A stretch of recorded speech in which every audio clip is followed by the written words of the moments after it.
আসসালামু আলাইকুম, আমি কিয়া রহমান আমার কুকিং চ্যানেল থেকে আপনাদের সাথে আবার একটা ব্লগ শেয়ার করছি। আশা করছি আপনাদের কাছে অনেক ভালো লাগবে।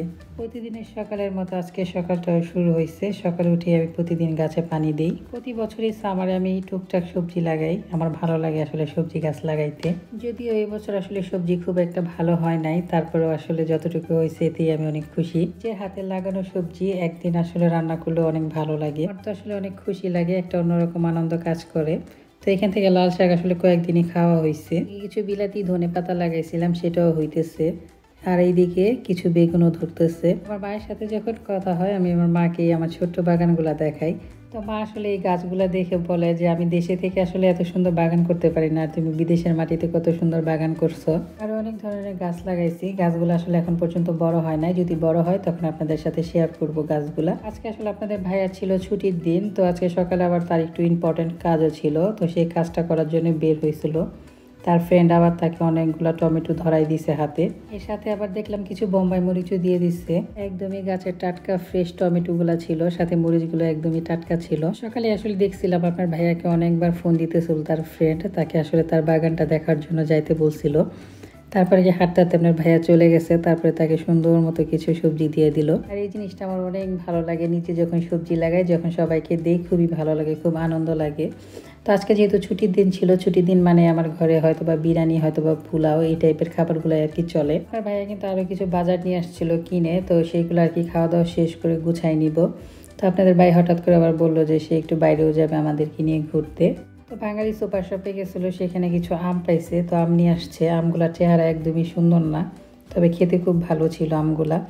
সাথে কিছু সবজিও নিয়ে আসছে। যদি আসলে টুকটাক সব কিছুই পাওয়া যায় এখানে, তবে একদমই ফ্রেশ পাওয়া যায় না, অনেক দিন আগের আনা হয়তো বা সেগুলো পাওয়া যায়, যেহেতু এগুলো বাংলাদেশ থেকে আসে। রান্না বান্না খাওয়া দাওয়া সব শেষ, তারপরে ঘুরতে ঘুরতে চলে আসলাম কোথায় আমরা, এই যে সমুদ্র সৈকতে। ছুটির দিনগুলোয় দেখা যায় যদি অনেক বেশি গরম থাকে তাহলে আমরা চলে যাই সমুদ্র সৈকতে ঘোরার জন্য। নর্মালি দেখা যায় আপনাদের ভাইয়া আগের দিনই বলে যে আজকে যাব, তো আজকে একদমই কোনো প্রিপারেশন ছাড়াই চলে আসছি ঘোরার জন্য। একটা কথাই আছে না, উঠছে সেরি তোর বিয়া, তো ওইরকম আর কি আজকের দিনটা মানে মনে চাইছে তো চলে আসছি। এরকম আর কি মাঝে মাঝে হয়ে যায় আমাদের, একবারে কোনো প্ল্যান ছাড়া প্রোগ্রাম ছাড়া ঘুরতে বের হয়ে যায়। আসার পরে এই যে আমরা একটা প্লেস খুঁজতেছি আসলে কোথায় বসা যায়, তো একবারে 3টা-4টার দিকে গেছি, তো চাই আসলে কোনো প্লেসই পাচ্ছিলাম না। তো সমুদ্র সৈকতে আসলে আসলে একটু সকাল সকাল যদি আসা যায় তাহলে দেখা যায় একটু ভালো একটা প্লেস পাওয়া যায় বসার জন্য। তো আজকে আর কি একটু সমস্যা হয়ে গেছে, একটা ভালো প্লেস আর কি খুঁজে পাচ্ছিলাম না। সাথে সাথে তো আমার 2 মেয়ে নেমে গেছে গোসল করার উদ্দেশ্যে, আর আমার ছোট মেয়ে হচ্ছে এখানে পাথর দিয়ে খেলা করতেছিল। তো সে আর কি একদম পাথরগুলা ফেঁকে ফেঁকে মারতেছিল, কি মজা পাইতেছিল যে খেলা করে। আমি কিন্তু পাশে আর কি বসে বসে দেখতেছিলাম সে কি করতেছে, আর তার ভিডিও করতেছিলাম। তো এই যে এখানে আমি বসে বসে ভিডিও করতেছিলাম, আর এখানে আরো কিছু বাচ্চারাও ছিল, তাদেরকেও দেখতেছিলাম। আসলে যখনই সমুদ্রের পাড়ে আসি, এসে বসে বসে সমুদ্র দেখি, আমার কাছে অনেক ভালো লাগে। এই পানিগুলো একদমই কাচের মতো স্বচ্ছ ছিল, অনেক সুন্দর ছিল পানিগুলা। তো এখানে আবার বাচ্চাদের জন্য কিছু খাবার টাবার ভরে নিয়ে আসছিলাম, ঘরে আর কি যা যা ছিল সেগুলো আর কি একটু একটু নিয়ে আসছি। আমি আসলে যখনই যেখানে যাই সব জায়গাতেই আমার বাচ্চাদের জন্য কিছু না কিছু খাবার নিয়ে যাই, মানে খাবারের একটা বস্তা আমার থাকেই। বাচ্চাদের খাবার দাবার নিয়ে একটু সচেতন থাকি বেশি, কারণ কখন কি চেয়ে বসে বাচ্চারা বলা তো যায় না, তো টুকটাক আর কি বাচ্চাদের সবসময় খাবার টাবার নিয়ে যাই। মানে খাবার দাবারের ব্যাপারটা নিয়ে আমি একদমই টেনশন ফ্রি থাকতে চাই। যে এটা হচ্ছে আমার স্পেশাল একটা পেস্কা ভর্তা, এটা খুবই মজার একটা ভর্তা, এটা অলরেডি হয়তো আমার চ্যানেলে আপলোডও হয়ে গেছে। যারা এই স্পেশাল পেস্কা ভর্তাটা খেতে চান তারা অবশ্যই যে ভিডিওটা দেখে আসবেন। এই ভর্তাটা এতটাই মজা হয় যে আসলে একবার যদি তৈরি করে বাসায় খান বারবারই খেতে চাইবেন, এতটা মজার। তো আমার বাসায় আসলে যখনই গেস্ট আসে, যদি আমার ঘরে পেস্কা থাকে তাহলে আমি এভাবে মেখে দিই। তো তাদের রিকোয়েস্টে আসলে এই ভর্তাটা আমি রেসিপি তৈরি করছি আর এই যে ভিডিওটা আপলোড করছি। তো যাদের যাদের ভালো লাগে ভিডিওটা দেখে আসবেন। তো এই সাইডটা তো অনেক সুন্দর ছিল, এই দিকটা তো দেখতেই পারতেছেন কত সুন্দর। কিন্তু প্রায় 7টার মতো বাজে, তারপরে দেখা যাইতেছে কি মনে হইতেছে মাত্র দুপুর হইলো, এখনো কত পরিমাণে রোদ, একবারে টাটকা রোদ, আর এত গরম কি বলবো আসলে। তো এখন আর কি আমরা ধীরে ধীরে বাসার দিকে চলে যাবো। ঘোরাঘুরি শেষ করে এখন চলে যাচ্ছে আপনাদের ভাইয়ার কাছে, সে আবার একটু রেস্ট নিতেছিল গোসল করার পরে।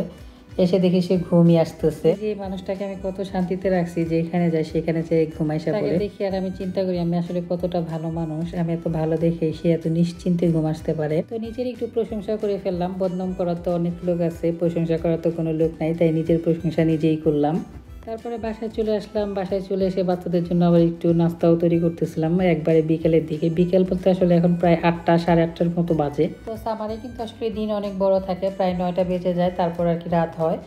তো আর কি সেই ক্ষেত্রেই বললাম যে এখন আর কি বিকেলে নাস্তা তৈরি করে দিতেছি বাচ্চাদের, যদিও আর কি বাচ্চারা এরপর আর কোনো খাওয়া দাওয়াই করবে না, এখন ঘুমাইসা পড়বে বাচ্চারা খাওয়া দাওয়া শেষ করে। এই তো ছিল আমার আজকের ছোট ব্লগ, আপনাদের সাথে শেয়ার করলাম। আশা করি ভালো লাগছে। আমার জন্য, আমার পরিবারের জন্য দোয়া করবেন। সবাই অনেক ভালো থাকবেন। আবারও নতুন কোনো ব্লগ নিয়ে আপনাদের মাঝে হাজির হয়ে যাব। আমি আপনাদের জন্য অনেক বেশি বেশি দোয়া করি, আপনারা অনেক ভালো থাকেন। আজকের মতো এই পর্যন্তই। আসসালামু আলাইকুম।